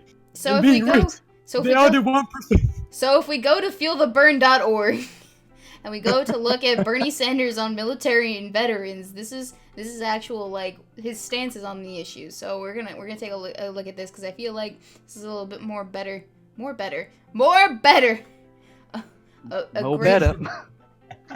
This is a disaster. At least it's not a technical issue that's my fault this time, though. Oh boy. Sorry, I can't get over it. See, I succeeded in giving you reason to laugh. I always have a reason to laugh. Oh my god, okay. So what are the views of the role of the United States military? And he has clearly stated that he believes in a strong defense system for our country and a robust National Guard and Reserve that can meet our domestic and foreign challenges. Strong defense. Nonetheless, Bernie believes that military intervention should be a last resort, not a first resort. I can agree with him on that. I think that, don't start shit in other countries. Now, that does not mean that you can't preempt issues that you have actual intimate knowledge about. Our intelligence is an important part of things that need to be funded. Do we agree on this, ladies and gents? Well, personally, I would just say the thing about it should be a last resort. Well, no. Is that if there is, for example, illegal immigration as a problem with your border, then I believe that deploying the quickest and even cheapest way to deal with it, because illegal immigrants in the country is very, very, very expensive, especially for the United States. So, some places the military is used. It's already paid for, so it's good to just deploy immediately. Not have to pay for it later. Not pay for the result of not deploying the military. Does that make sense? Makes sense, but okay. So I need to wrap my mind around this. Is the U.S. Border Patrol is covered by military budget, right? This sounds like a stupid question. I think it's covered by Department of Homeland Security. That's what I thought. But isn't Homeland Security part of the military? It's covered in that. In a vague sense, but not really. Okay, see, these are the kinds of things that need to be reconfigured in such a way that they're not so absolutely muddled in confusion for everyone. The $700 billion is just the Pentagon budget.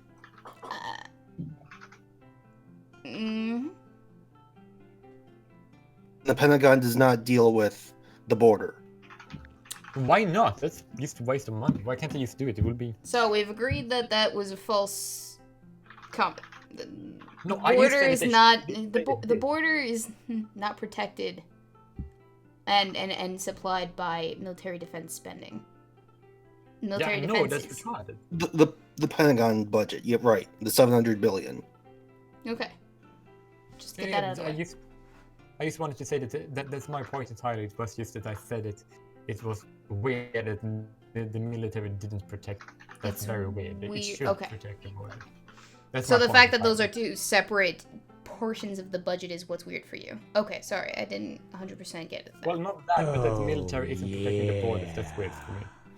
Thank you to Jolly Rogers Bilgewater for the $2 over on Streamlabs. Not to start another tangent, but yes, that's what I meant. Only property owners and those that actually contribute should have the right, to vote. It only makes sense. Oh, look, a squirrel. God damn it, and here we go again. Alright, make it snappy. Say your piece. I know you want to. Balik. Sure. What? I want to. Balik, I know you want to make your piece about this. And I know probably someone's gonna have, like, an argument against it. And I know it's gonna delve us even deeper into a tangent. Just make it 10 words or less, okay? On what? I'm sorry, I'm like arguing with people in the comments. The voting right thing. Should we just set up another debate? No, I don't think that voting rights should go to only landowners. I just say the practicality of it makes logical sense. Oh, okay, so you're just messing with the chat. No, I think that, like, in logic it makes much more sense than what we currently have. Like, okay, I have no stake in the current outcome of this country. I think that's already more than 10 words. That is way more than 10 words. But can you agree with me? Do you have a same stake in this country as someone that owns land does in this country? Oh God, no. Exactly. I barely have a stake. Exactly. I'm just trying to graduate, guys. I argue that you have a higher GPA. stake because you still have to get your footing and build your piece of the pie. I'm working on it, but it's a process. What do you mean have? I don't get the definition. Have stake in the society. Like I have stake in surviving. No, because the U.S. government today could completely go away, and its effect on me would be minimized due to the fact I don't own land that is given to me from the federal government. Now, my family, on the other hand, owns land given to them by the federal government. As soon as the federal government goes away, they have no claim on that land because the government's what gives them the claim. No, the government doesn't give them claim. The government respects their rights to own property. Yeah, the federal government doesn't give. The federal government gives nothing. No, the federal government gives you the right to own land. No, it doesn't. Because then why can't I own a star? You can't own something. You can own a star though. You can purchase. Yeah, I can go on here. You know what? That's one of those little novelty jack things. And who enforces the ownership rights? The U.S. government enforces rights to own things. Look at that, 1995. Yes, but there is a difference. There's a difference between enforcing property rights and giving something. Oh, you can get standard for only email, or what you can determines get who owns something. May I just clear out something here? You can get a gift set for $74.95. If government okay, perfect response. Thank you, Jolandar. If the government went away, all land claims go away. That's true. Not if I have my rifle. Not really. You can personally enforce your right to that literally to is sit a on bright a plot shiny of land. object. Look at that shiny literally object. is a bright shiny object. Yeah, there have been many fallen empires where people did not lose their land. We should get the In binary general, star rich set. people kept their land. Like, true. Usually property holders hold their property despite governments falling. Should I purchase a $124 star? You have no right to it. I can tell you that. No, because you see, it comes with a confirmation letter and a wooden certificate frame. There is a story about a guy that sent NASA a parking ticket because they sent a satellite to his asteroid. Oh my god! And what happened? Look, they said no. It comes with a black presentation box too. Is that for El Boyfriendo Supreme? You know, it could be his birthday gift in September. We've just got off. Then he can call the star Poland number 2. Poland number 2. Okay, we've gone off on a massive tangent. But no one can enforce that right. That's the thing. Yeah. No one can enforce that right except for Roundhammer with his big firearms. I don't have how big. You can enforce it? Can I say it? If you purchase a star, right, and then the NASA do the thing they did, and then you send them parking tickets, and then you refuse to pay it, then you take it to court. You take it to court, and then the court order not to pay you. A court would have to rule on that because, example, this is like selling beachfront property in Arizona. Yeah, like it may be on paper. Oh, I have legal title to this thing. Not if it is not internationally recognized. If it's just saying, oh hey, I got a bridge in Brooklyn I can sell you, real cheap. It's the same thing. Where it was a funny thing for the guy to send a parking ticket to NASA, but it would only work legally is if he held the property rights to it based on an international agreed upon standard.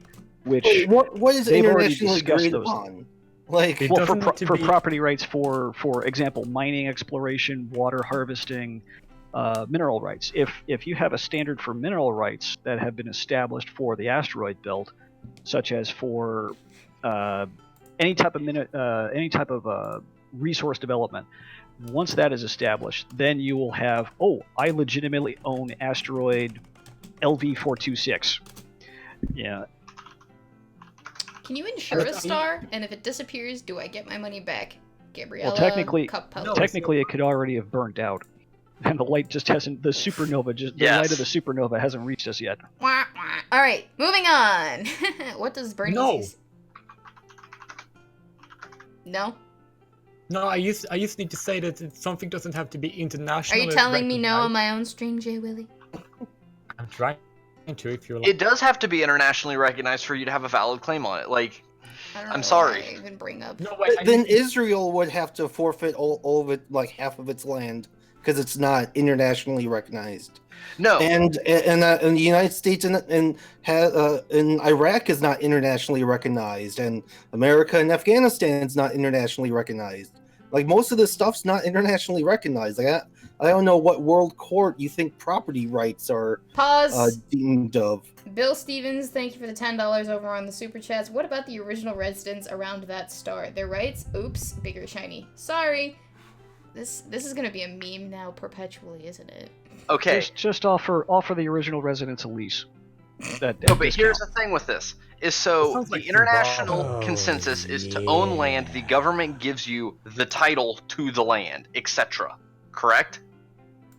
well, not Like the United Nations, when I buy a house, I am not going to the United Nations and saying, "Do you guys internationally recognize my right to this house?" What no, they that's are because it's within a country's boundaries. exactly. But the country being able to give out that right or that claim is internationally recognized as the go-to. Yeah, Well, we're talking about an off-world asset here versus a domestic asset. No, Wait, are we thing I still just wanted talking to about say is- stars? Are we talking about Israel now? I don't know. The Asteroids. The stars you can't own because they're treated as international Oh water. my god, you can't. It's a joke, Balik. It is a joke. It was a Hey. funny thing. You don't have to take it so seriously. Hey, it's fun not. fact.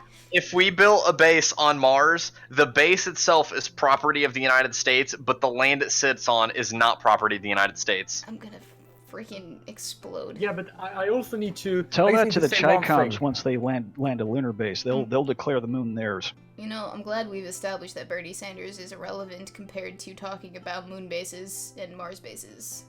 Yeah, exactly. You know, So- that's He military. pretty much, to he to pretty bring much it is back. irrelevant. To bring it back, that's a military what- expenditure that I think that we should invest in is moon bases. Yeah, I when I was a kid growing up in the 80s, I was promised a lunar base and a Mars colony and mining in the asteroid belts and a jetpack. I think that would solve the housing crisis, don't you? If we had people living on the moon. No, I think that ending the welfare state would solve that problem, but we don't have to go into. There is helium-3 harvesting on. Balik, we know that you're voting for Bernie, alright? You don't have to say it in the chat. Someone asked how he's doing. I'm voting for him. That's how he's doing. But Weebo, I just need to say this. It's the last thing I need to say for Okay. a long time. Okay. Okay. Is that property rights doesn't need to be internationally recognized. They cannot just be nationally recognized. So if your country can nationally recognize property rights in that country and all the territory it has sovereignty over, whereas and then you don't I need wouldn't- international recognition, just national recognition. And the same thing would apply to stars too, because if you, for example, people are in Afghanistan and you buy a star, and it's valid in Afghanistan, and someone in Canada buy the same star, it's valid, if that makes sense. Well, no, if you're gonna make that argument, then if you're gonna broaden the scope based off of the fact that we all live on the planet, so it has to be internationally recognized by this conglomerate, then you also have to broaden that scope for potential alien life. Does the galaxy recognize that you own that star? I would argue not, but you know what? That's a completely separate conversation. But that doesn't really matter, because we are only applying for Earth law, and Earth law doesn't apply technically for creatures and people that aren't controlled by or part of Earth. So if other alien life form were to do something that wouldn't matter to us, because it would just be Earth law applying to humans from Earth who owns property outside of our planet, not to alien civilizations or creatures who live there. It would only apply to us humans. Alright. Anyone else? Okay, Ms. Eve brings up, if we're talking moon bases, we need to talk about Brianna Wu. Alright, I was like, I'm bringing Eve in. do we have to? I need Who's a Brianna professional wrangler. You don't know who you don't know who Brianna Wu. Bad Balik. You don't. Bad Balik. Go to your corner. That's a good thing. Everybody, shut up and listen to Weebo. Thank you, Eve. I love you. See that is why Eve is your executive producer. Mm-hmm. Eve, I'm gonna turn you up above everyone else because you deserve it. You know how loud my voice can be. I want to see you try. Boy, I will can turn get you muted. down too. I can turn you down just as Bet. easily. I have lost control of this stream, and I've also lost control of my sanity, because we just started talking about alien rights to property being superseded by that of human rights to property on stars. Well, isn't that essentially the colonialism? No, stop. Back to Bernie. Back to Bernie. We're not talking about Back to Bernie. If we're talking about Brianna Wu, we need to talk about Gamergate 3.0. Oh God, no! We're stopping. No. That's a topic for another time. I know I said I'd keep it at 5 people, but I really needed my executive producer. I'm gonna sink this ship. They're flying it into a train. I don't even want to get into that. Okay, you know what? We're just gonna move on from Bernie Bros. It's fine. Okay, so this is the Wikipedia article for the 2019 budget that was proposed. The defense budget. It's total. And Wikipedia is such a trustworthy source. Well, they link directly to this fancy doohickey here, which is the 2019 budget request overview book, but it's 108 pages, so you know what? We're SparkNotesing it. I'm sorry, but deal with it. You can look at it later, but I think that they give a very nice round synopsis of what the whole 108 pages says. So this is of course in the billions, and it totals about 686 billion 686 billion 74 million 48,000 dollar. So it's a lot of dollar. It's a lot of dollar. Okay, but this is broken down into military personnel, so that's 152 billion. That's operations and maintenance, that's 283 billion. That's procurement is 144 billion. RDT&E, that's 92 billion. And I had to look this up because I didn't know what it was, but RDT&E is the research and technological department, I'm pretty sure. And I'm still SparkNotesing it, by the way. Oh, yeah. Thank you to Jolly Roger Bilgewater for the $2. I call tomfoolery. That was way more than 10 words. It was. We're not bringing Gamergate back at Zelithor. We're not doing that. And then moving on to military construction is 9 billion, family housing is 1 billion, and military and construction bill is 11 billion. So that's it's a decent breakdown. So where do we make cuts? You were talking about round hammer, certain planes and such that definitely didn't need to be tested upon anymore because we've already determined them. Well, the programs, again, historically there have been programs that have failed. And it's not just in any one particular branch. The U.S. Army, for example, had Project Salvo, which was just a lighter assault rifle concept that was built around burst fire to help in hitting fleeting targets that you expect to see in a modern battlefield. The program explored flechette rounds, which is just a fin dart. They explored stacked rounds, where it's a duplex, where there are 2 bullets in 1 cartridge. Eventually, it led to caseless munitions, where with the Heckler & Koch G11 in the 1980s, it wound up being they demonstrated interesting ideas, but in some cases the practical exploration wound up being this doesn't work as well as what we already have. Okay. So that's somewhere where we could actually make feasible cuts. Right, the RDT and E section. Procurement, correct me if I'm wrong, but procurement is like going overseas and grabbing things from other people that don't need that thing, but we need that thing, right? That's a very simplified layman's way of putting it, but I want to understand exactly what it is that this budget is. So military personnel, that to me sounds a lot like, oh, we have all of these people we're employing, let's pay them monies, right? So that's that first number in military personnel, correct? Yes. Okay. Operations and maintenance is, anything that costs money to operate is going to, or maintain is going to obviously cost money. So like parts, maintenance, replacement items. Example, one if you have a piece of equipment, 1 year and it to on a combat deployment, that's equivalent to 7 years in garrison, kind of like dog years in terms of the wear and tear it takes. So essentially that's your oil change, that's your belt changes, that's maybe if you need to spray engines, transmissions, weapon systems, etc. Just making sure things are operational to their fullest extent that is required of them. See, that doesn't seem unreasonable. And that's just maintenance on current bases, right? This is base, OCO, and emergency. Wait, so what's the difference between OCO and emergency? Because OCO is that budget that we have for, you described it to me as in the event that we get another 9/11 attack, but then what is emergency for? Probably the same thing. Okay, so then why do we need both? Well, it's I don't know the abbreviation of OCO. OCO is Overseas Contingency Operations. Oh, okay. Oh, right. Duh. Did I mention I got blown up 3? So yeah, anyway. No, I'm making allowances. You're fine. But OCO overseas contingent operations. That is the fancy way of saying forces deployed. Okay, so forces deployed. Emergency is if it hits the fan, but overseas contingency operations, because that's what the Obama administration renamed warfighting. Gotcha. And so in order to have a different name to it, again, it's like, because remember, it's not genocide if we call it ethnic cleansing. Oh. And so the contingency operations, those are units deployed. They're infield budget for, again, fuel, medicine, material, and so on.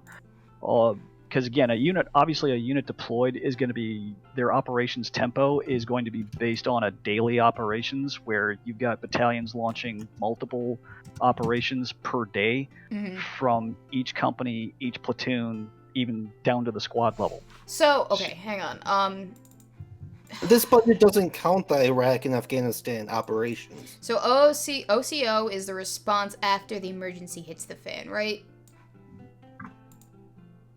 Emergency if it hits the fan, and overseas operations is that those could also involve peacetime things like our forces in Okinawa or the Philippines or the Canal Zone in Panama when we still had forces there. Peacetime operations for units in Germany, Italy, and so on. Okay. It's not necessarily forces engaging an enemy threat. Those bases that are overseas currently at the moment. It's not just a in case of emergencies break glass fund. Because that's the way that you described it to me earlier in the show. Yes. And I'm clarifying here. Yes. Okay. Who was just trying to speak? Me. Okay, Jay Willie, what's up? Yeah, I just wondered, do United States have any military bases in Africa? Probably. Yeah. I'm pretty sure they do. I don't know how many. We sort of had one in Benghazi, and look how. I know that we have Green Berets deployed there for hunting down what's his fucking name, Comey, whatever the hell his name is. Coney's not relevant. Coney 2012. Yeah, that guy. Is Yeah, he? like I swear to God, he's That was dead. that was a No, he's not. single that was a single A team. That was so that was an advisory capacity. And Trump is building a new base in Nigeria. What happened? And that is to head off the Chinese, because once the Chinese set up, they will start doing things that the rest of the world will turn a blind eye to. But pragmatic people will say, "Hey, yeah, that's not cool." Or the Chinese are responding to us increasing our budget. No, they have ulterior plans, and it's That's one of the true. reasons why they're building up their navy is because their hardliners want to push the U.S. Navy out of the Pacific permanently. So you guys, you've learned no lessons from the Cold War, like that just never came up in a history book that you've read. Yeah, about we how won the our- Cold War. But actually, We didn't really win it. That's your opinion. Facts say otherwise. yeah, one guy has we had a base in Mogadishu for a while. That was part of a Where the humanitarian hell effort. is Mogadishu? Somalia. Mogadishu is the capital of Somalia, Oh. and we'll that is on the Horn of Africa. Yeah, that's a fucked up situation because that country is like the most libertarian country you'll ever get. No, it is not a country. It is a failed state. Yeah, it's like utterly Yeah, that's a libertarian. libertarian country. Yeah, it's literally a libertarian country. Yeah. No, libertarians still believe in rule of law. There is no. Somalia is effectively a lawless failed state. So it's more like an ANCAP state. No, more like proper anarchism. No, wait, they still have hierarchies. It's ANCAP. Yeah, It's ANCAP, yeah. Yeah, it's definitely ANCAP because the drug cartels are definitely capitalist because they're selling drugs and taking over boats. I actually watched a video about an ANCAP going to Somalia, and he actually liked that a lot. That Somalia was pretty good. He just didn't like that foreign states wanted to interfere with the marketing in Somalia. It's a great place to vacation. If you overlook the drug cartels and the senseless murders and raping and pillaging. Would It's Kim not Jong-un be more or less aggressive if the United States didn't have troops right across the borders? But not Say all again? like Who? market in Kim Jong-un, if we didn't have troops in South Korea, would he be more or less aggressive? No, he would have assaulted and taken South Korea by force. Yeah, probably. No, because China wouldn't let them. No. If there was no U.S. military presence on the DMZ at the 38th parallel, they would have attacked and taken all of South Korea with China's blessing. Why would China want them to? Because the other way again, around. they are spreading the revolution. They can't China do is that not now. spreading They can't the do that. They can't do that now, and they haven't been able to do that for decades. And that is because the United States has been there. The 2nd Infantry Division, their permanent station is South Korea. And I had a buddy who was from there, and he said, "Yeah, our first safety briefing, they pretty much tell us, get ready, you're a speed bump. If it hits the fan, we're a speed bump." Ask the South Koreans whether they feel safer with us there. Yeah, they do. They don't want us there. You're mistaken. Ask anyone who's been stationed over there that talk to the locals. The locals do not like the Air Force men. They don't want them there. I've worked with guys that were stationed in Korea. What you're saying is not completely correct. Some people don't like the Americans there. Other people appreciate the Americans there. It's the same wherever you It's a go. mixed bag Well, of perspectives. yeah, I encountered Italians. I encountered Italians that loved American paratroopers in Vincenza, Italy. I encountered Italians that were newfound communists and fascists that wanted us all not gone. They wanted us dead. So what you're saying is different people from different walks of life in different places on the planet have different ideas of how things should be working in their own countries? Wait, is that another way of saying people are not monolithic? Wait, what? Whoa, whoa, mind blown. Is the argument supposed to be that a majority of Koreans don't want air troopers? Correct. Or Like, is it there's a difference between monoliths and actually vast majorities. Just like the vast majority of Afghans do not want us there. The vast majority of Iraqis do not want us Well, there. see, the problem with claiming Were vast you majority in either is Afghanistan or Iraq? back. No, I lost friends there. Have other friends still stationed there. So I said the problem with claiming vast majorities is you can't just go ask a few people and expect their opinions to represent the whole. And both of you are presenting anecdotal evidence, and nobody's presented statistics one way or the other. I can bring decades of polls. I mean, this has been true since 2003. Robert Fisk has been writing on this for 20 years.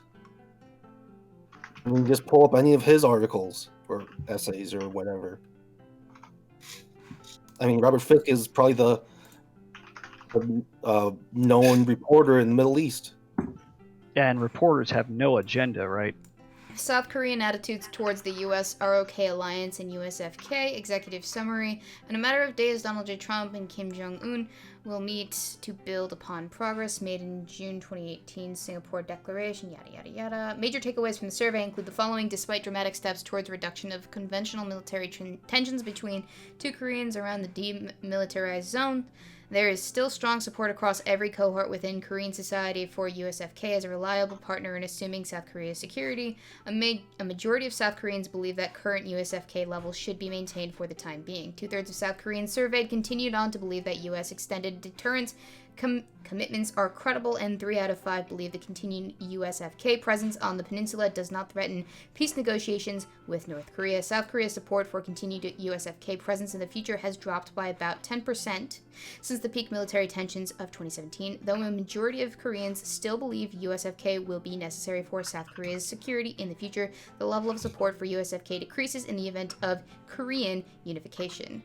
Prior to the conclusion of the Coast Sharing Agreement, 45% of Koreans supported maintaining Korean contributions to USFK at current levels, while 28% believed contributions should increase, and 17% believed the contributions should decrease. So I'm gonna put this in the description of the video because it's kind of, I brought it up, so why not? But based on that, what would you guys conclude?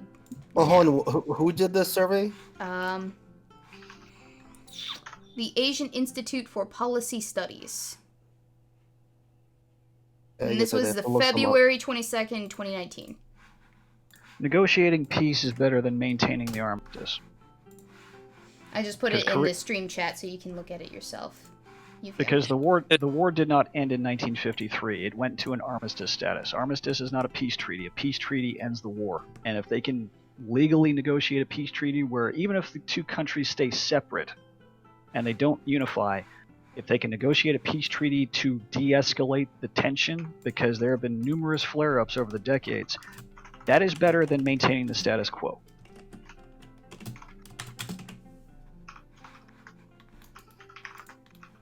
So we've established that the Koreans are pretty happy with military U.S. involvement in their own state. The South Koreans, at least. Can we agree on that? Based off of this study that we just pulled up? Unless... is there a different study? We'll have to do some research on this. Alright. We're not still at war. Oh my god, we never declared war, we're not at war.